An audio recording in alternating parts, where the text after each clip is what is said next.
Malacanang tiniyak na hindi makakaantalang ng itong impeachment ni Vice President Sara Duterte sa operasyon ng gobyerno. Si Pangulo Ferdinand Bongbong Marcos Jr. naman heartbroken umano sa nangyaring pamamaril sa Tacloban na kinasasangkutan ng mga kabataan.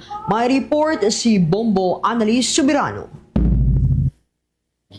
Tiniyak ng palasyo ng Malacanang na hindi maaantala ang operasyon ng gobyerno sa kabila ng pagsisimula ng impeachment trial laban kay Vice President Sara Duterte.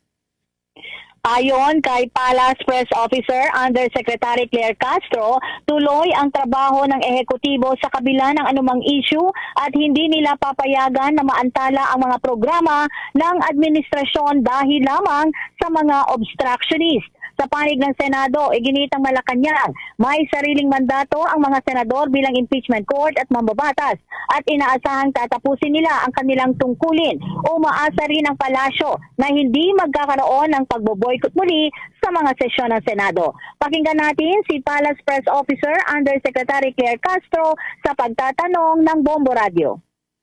Yusek, possible po na matatapos na yung pre-trial conference ngayong araw sa impeachment case ni Vice President Sara Duterte.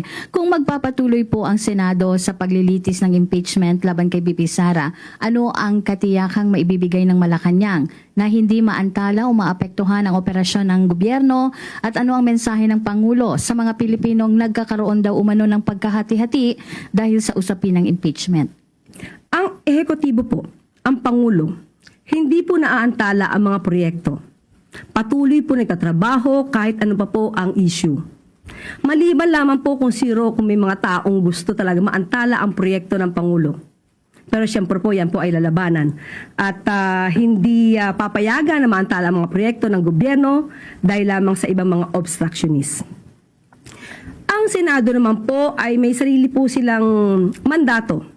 Alam po nila ang kanilang schedule at alam din po nila ang trabaho nila bilang impeachment court at bilang isang legislative body.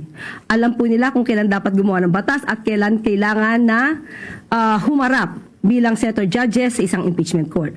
So sa ating palagay, responsable naman din po ang mga senador natin para tapusin ang kanilang trabaho. Huwag na lang sana magkaroon ng pagboboykot muli ng mga sessions.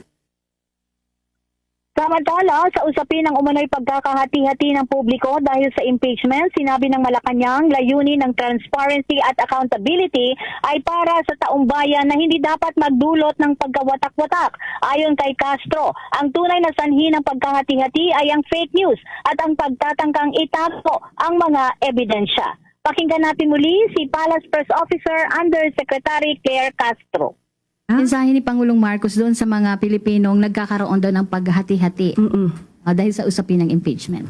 Okay, ang pagpapaigting ng accountability and transparency para sa mga public servants, ito naman ay para sa taong bayan. Hindi ito magiging sanhi ng pagkakahati-hati.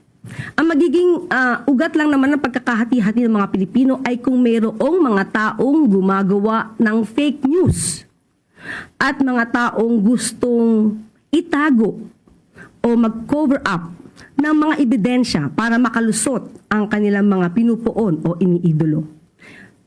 Kailangan po ng taong bayan na makita ang katotohanan.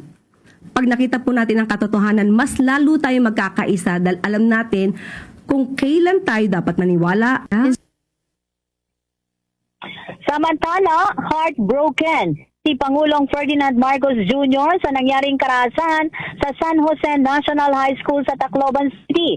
Ayon kay Yusek Castro, hindi katanggap-tanggap ang Pangulo sa ganitong karahasan, lalo na kung ang mga kabataan ang nasasangkot. Pakinggan natin muli si Palace Press Officer Undersecretary Claire Castro. Mararahas na nangyayari sa ating bansa ay hindi na po katanggap-tanggap. Mas lalo na po kung kabataan ang nasasangkot. Nung nabalitaan nga po ng Pangulo ang nangyayari sa Tacloban ay heartbroken, masasabi natin, ang naramdaman ng Pangulo dahil mga bata ang lumalabas na kaya na gumawa ng krimen kayang magplanong gumawa ng krimen at mga inosenteng mga kabataan din ang nabibiktima. Mula dito sa Palasyo ng Malacanang, Bombo Anali Montaño Soberano nag-uulat. And this is Bombo Radio Philippines, the #1 and most trusted source of news and information. Basta Radio, Bombo. For the most trusted source of news and information, visit our website at www.bomboradio.com. Follow us on Bombo Radio mobile app, Facebook, YouTube, TikTok, and X, formerly Twitter. Like, share, and stay connected. Anytime, anywhere.